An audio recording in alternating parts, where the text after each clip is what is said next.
Então, para começar é o seguinte, quando a gente examina esse gráfico do preço das commodities, nós vamos perceber que de dezembro de 2019, antes da pandemia, até setembro de 2022, a alta dos preços em dólar foi extraordinária. E eu também coloquei uma outra linha, que é essa linha amarela, é para ver o efeito da guerra sobre as commodities. Então, se eu olhar essa curva, ela vai dar qual é o percentual de variação do preço de setembro sobre o preço de fevereiro.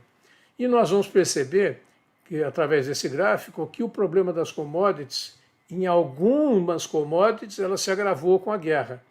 Mas, na verdade, essa alta da commodity vem já desde antes da pandemia, ela se agravou com a pandemia e algumas das commodities se agravaram com a guerra.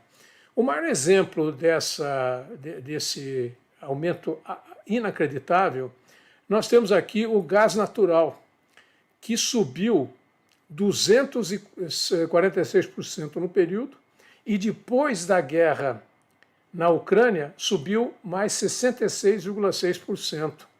Ora, esse impacto desse produto, além do anterior impacto antes da guerra, a guerra ainda acirrou mais o problema e isso tornou um fator de disseminação de inflação, porque além do gás natural ter subido tudo isso, o petróleo, no período que precedeu, ele já havia subido 40%. Atingiu o pico em fevereiro e só desceu, desses 40%, que é a soma total, só desceu 5%. E energia é uma coisa muito importante nas cadeias de produção, na cadeia de transporte. Então, esse componente, no caso da inflação da Europa e da desaceleração do crescimento que nós vamos ver na Europa, é exatamente decorrente desses dois produtos. E no caso, por exemplo, da China, ela compra hoje 9 milhões de barris de petróleo por dia. Então, isso aqui impacta também a produção, distribuição e a logística da China, que já estava muito afetada pelo combate, pelo enfrentamento da pandemia. Mas se nós olharmos, o milho, que é um produto importante nosso, subiu 87%, e de fevereiro até setembro subiu mais 6%. O óleo de soja no período subiu 86%. E seguido por soja com 74%, café com 70%, carne de frango 67%, algodão 56%, açúcar 31%. Quer dizer, todos subiram muito. E, na verdade, o que caiu, as commodities ligadas à proteína e à energia ainda estão altas e quase não se moveram para baixo. E o que caiu nesse período, não está aqui, por exemplo, o minério de ferro, mas o que caiu nesse período foram os metais e minerais, que no período depois da pandemia. Então nós olhamos aqui o cobre e o alumínio, que ainda acumulam alta acima de 25%, mas caíram 22% desde fevereiro, e caiu o alumínio 32%. Aqui pode haver uma explicação ligada à possível desaceleração da economia da China, à inevitável recessão na Europa e provavelmente a recessão que poderá vir nos Estados Unidos. Então, esse movimento é um movimento de acerto das posições no mercado futuro e que para esses itens houve um retrocesso desde o início da guerra. Se a gente abrir aí os grupos da energia, que é carvão, óleo cru e gás natural, e a gente olhar que de 2015 até 2019, eles tiveram, baseando 2010 como sendo o índice 100, que nós vamos ver em todos os gráficos, nós percebemos que o valor de 2019, portanto, antes da pandemia e antes da guerra, era 75,9 pontos. Com o primeiro ano da pandemia, despencou para 51 pontos E a partir das injeções monetárias e da recuperação da economia depois da melhoria das condições da pandemia, elas subiram para 94 pontos e, nos últimos 12 meses até setembro, 145 pontos. Portanto, as commodities de energia elas estão 107 pontos, ou 107% mais caras em setembro, com 157 pontos, como elas estavam antes da pandemia. Portanto, o dobro do preço nas energéticas. Se nós olharmos a agricultura, que são bebidas, comida e matéria-prima agrícola, é a composição desse indicador que é do Banco Mundial, bebida pesa 8%, comida 40% e matérias-primas agrícolas 16,5%. O preço, depois do acerto monetário de 2013, 2014, em que os Estados Unidos parou de fazer a compra de títulos ao final da pandemia com a guerra da Ucrânia. Os óleos vegetais, aí entra óleo de soja, a soja propriamente dita, óleo de soja, refeições de grão de soja, azeite de dendê, óleo de coco, óleo de amendoim. Ele também teve, aí foram profundamente afetados no início da guerra com a Ucrânia. Se a gente olhar, antes da pandemia, lá em 2019, esse indicador estava em baixa, 77,4 pontos. E com a recuperação da normalidade após a pandemia e, finalmente, com a guerra da Ucrânia, a média de 12 meses até setembro de 2012 pulou para 145 pontos. Se nós olharmos do outro lado do gráfico, no mês de março tinha atingido o recorde histórico de preço, quase 30% acima do grande ciclo de commodities de 2010 a 2012. E do mês de março até o mês de setembro, apesar dele ele declinou, ele saiu de 172 pontos para 129 pontos. Mas mesmo a 129, ele é quase um preço recorde, historicamente, e ele ainda está 67% acima dos preços antes da pandemia. Os fertilizantes, nós sentimos aqui no Brasil, nós vamos ver isso na balança comercial, nós sentimos isso. Os fertilizantes, eles tinham uma cotação básica de 80 pontos, né? Em 2019 estava em 81 pontos, e com a guerra da Ucrânia, o preço disparou quase 150% sobre o patamar máximo que havia ocorrido, sobre o patamar de 2010. E chegou a 213 pontos, que é quase 200% do preço em 2019. Quando a gente olha para esse gráfico que demonstra mês a mês qual foi a flutuação, o que a gente vê é que a 222 pontos, ele é 177% superior aos 81 pontos de 2019.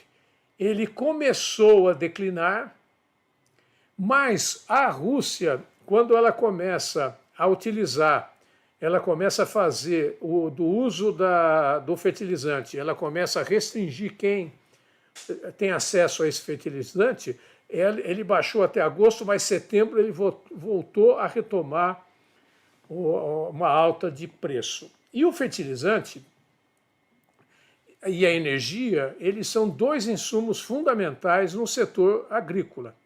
Eu coletei hoje de manhã, eu vou até mostrar aqui, eu coletei hoje de manhã o custo de produção da soja para a safra, no Mato Grosso, para a safra 2022-2023.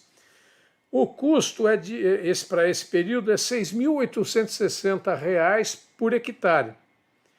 Mas quando a gente vai olhar o grupo de fertilizantes, desse custo, ele saltou para quase R$ 1.750 por hectare. Então, esse tem um impacto muito grande. E se nós olharmos o custo de transporte, o custo de óleo diesel e outros custos, nós vamos ver que houve uma alta. A alta do custo da produção para a safra 2022-2023 em Mato Grosso será uma alta de 26% em relação ao custo que foi realizado na safra anterior. Então, esse item de fertilizante ele é bastante significativo para os preços. E aquilo que a gente havia dito, quando o mundo começa a perceber que vai haver uma desaceleração, e nós pegarmos os principais metais, alumínio, cobre, minério de ferro, níquel, latão, lata e zinco, o que nós percebemos é que antes da pandemia, com 78 pontos, no auge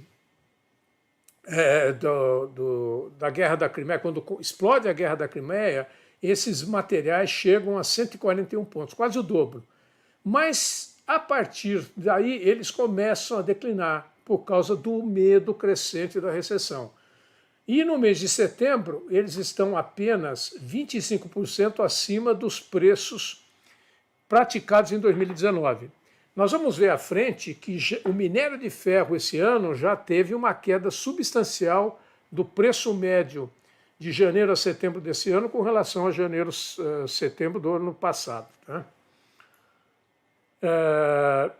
Agora, essa alta generalizada de preços, eles beneficiaram, diz que o pau que bate em Chico, bate em Francisco. Então, da mesma forma que beneficiou as nossas exportações, ela também prejudicou pelo aumento de custos. Só que, por enquanto, o aumento de preços em dólar e ainda o preço bastante atrativo do câmbio, o nosso ganho com esse setor foi extraordinário. Então, se a gente olha aqui nessa tabela, nossos principais produtos de exportação são esses que estão aqui, de commodities e itens relacionados a commodities. Então, se nós olhamos aqui, o único item que caiu de preço é minério de ferro e concentrado, que teve, esse ano já houve uma perda de receita, da ordem de 33,8%, porque também caiu o volume, mas a soja é uma elevação de preço médio de 32,9%. O petróleo nos trouxe 48% de ganho, e aqui também o pau que bate em Chico, bate em Francisco, porque nós também ampliamos bastante a nossa importação de derivados a preços mais caros, né, que são os óleos combustíveis que a gente também exporta e acaba importando, com 65% de alta. Carne bovina, 19%, farelo de soja, 15%, açúcar, 20%, milho moído, 41%, carne de ave miudeza, 25% e café torrado, 75% de aumento de preço. Então, essas commodities trouxeram um benefício grande para a nossa pauta de exportação. Então, esse aí era o primeiro. Muito bem, nós vamos antes de iniciar o segundo bloco, a gente recebeu aqui duas perguntas. A primeira pergunta, perspectiva de preço para as commodities agrícolas no ano de 2023.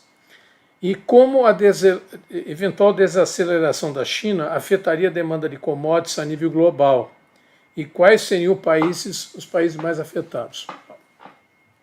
Primeiro o seguinte, com relação ao preço de commodity, nós estamos enfrentando uma era de problemas geopolíticos que podem influenciar muito essas cotações. Além disso, o que nós temos? Nós temos a fragilidade do sistema monetário atual. Por exemplo, se você olhar o que aconteceu com o Ien e com o Yuan e com o euro nos últimos 30 dias, nós vamos ver que essas moedas elas tiveram uma desvalorização significativa no período.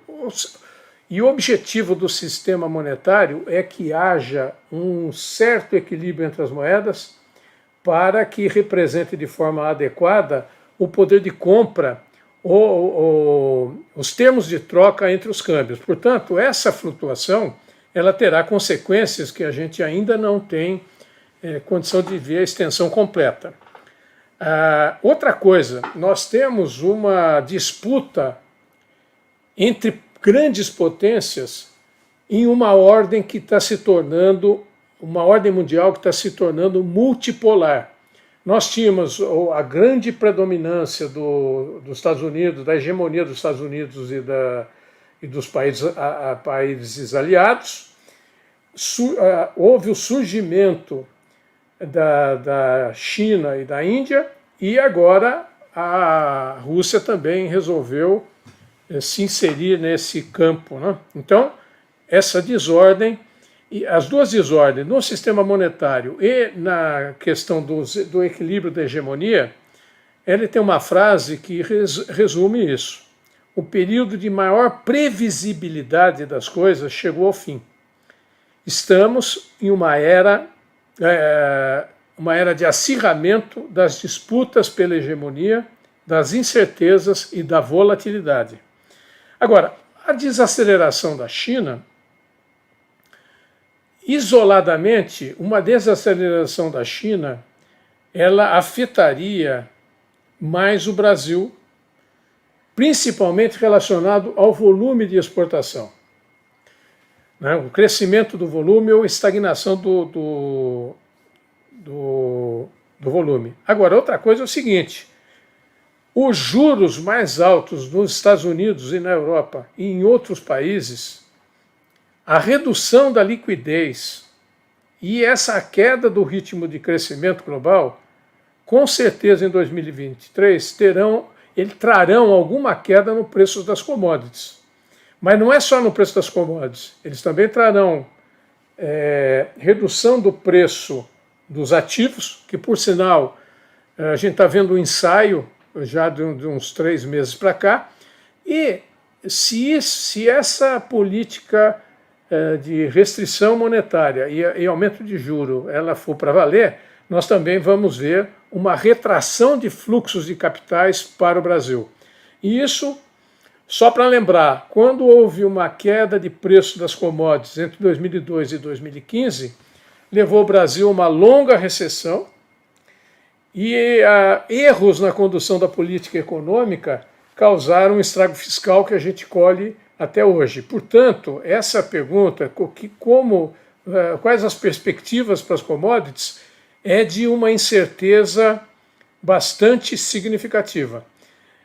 Lembrando que os custos subiram e o volume de produção, no caso do Brasil, subiu enormemente. Depois nós podemos até dar uma olhada no que aconteceu, qual o impacto da oferta de commodities pela Rússia e pela Ucrânia. Mas então, eu acho que essas duas perguntas a gente teria essa resposta.